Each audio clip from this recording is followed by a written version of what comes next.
اور جب آسمان کی طرف دیکھتے ہیں تو دیکھتے ہیں دو فرشتے نیچے اتر رہے ہیں. صبح کا وقت ہے, دو فرشتے نیچے اتر رہے ہیں اور ان کے ساتھ عیسیٰ علیہ السلام ہیں. انہوں نے ایک فرشتے کے پر پہ ایک ہاتھ رکھا ہوا ہے اور دوسرے فرشتے کے پر پہ دوسرا ہاتھ رکھا ہوا ہے اور عیسیٰ علیہ السلام ڈسینڈ کر رہے ہیں. تو سب سے پہلے جو ہم میجر سائنس کی بات کرتے ہیں یا last of the minor science of the hour, اس میں امام مہدی کا ظہور ہے. دجال آ چکا ہے, زمین میں فساد برپا ہے اور اس کے جو بھی چیلنجز ہیں وہ میں آپ کو بتا چکا ہوں. جو فتنے وہ لے کر آ رہے ہیں وہ آپ کے سامنے ہیں. امام مہدی اور ان کا لشکر جو ہے وہ کئی دنوں سے اسٹرگل کر رہے ہیں. دجال کے حواریوں کے ساتھ لڑائی جھگڑا ہو رہا ہے اور وہاں پہ یعنی پراپر جہاد ہو رہا ہے. اچھا کرتے کرتے وہ موو کرتے کرتے خراسان سے نکلے تھے اور وہ بھی ڈمیسکس پہنچ گئے, سیریا پہنچ گئے. اور وہاں پہ امید مسجد جو ہے اس کے باہر اس کا صحن کا ایریا ہے, اس کی پکچرز آپ نیٹ پہ دیکھ سکتے ہیں.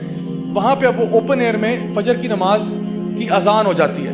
فجر کی نماز کی اذان ہوتی ہے. اس کے بعد امام مہدی آگے آگے پیچھے لشکر کھڑا ہوا ہے اور ایک شخص اقامت دے دیتا ہے. اقامت کا مطلب یہ ہے کہ بس ابھی نماز کھڑے ہونے والی ہے.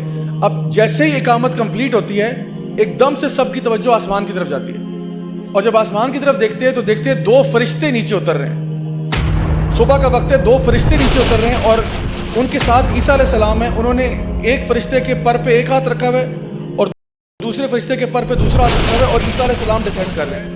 نبی کریم صلی اللہ علیہ وسلم کی ایک حدیث ہے, آپ نے فرمایا کہ یعنی تمہارا وہ کیا عالم ہوگا اس دن, تمہارا عالم کیا ہوگا کہ تمہارے بیچ میں عیسیٰ علیہ السلام ہوں گے اور تمہارے بیچ میں تمہارے امام بھی ہوں گے. لیکن اس دفعہ جب عیسیٰ علیہ السلام آ رہے ہیں تو وہ ایز اے واریر آ رہے ہیں. یعنی عیسیٰ علیہ السلام کا رول جو ہے اس وقت وہ ایک مجاہد کے رول میں آ رہے ہیں اور اپنے ساتھ ایک تلوار یا بعض روایات میں ایک نیزہ لے کر ساتھ اتر رہے ہیں. اور وہ جب آتے ہیں تو سب سے پہلا آرڈر آف بزنس کیا ہے کہ دجال کو جو ہے ختم کرنا ہے.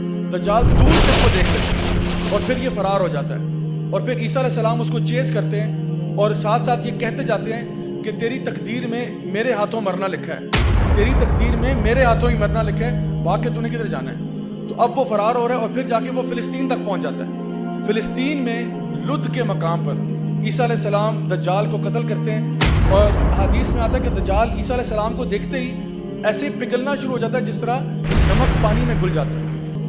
دجال ختم ہو چکا ہوگا, یاجوج ماجوج نکل آئے ہیں, اعلان ہو گیا. عیسیٰ علیہ السلام اپنے حواری لے کر کوہ طور پہ چلے گئے. ان دا مین ٹائم یاجوج ماجوج آتے ہیں اور جو ان کے سامنے آتا ہے اس کو کھا پی جاتے ہیں. حتیٰ کہ لیک ٹائبیریس سی آف گیلیلی پہ آتے ہیں اور پوری لیک ٹائبیریس چٹ کر جاتے ہیں.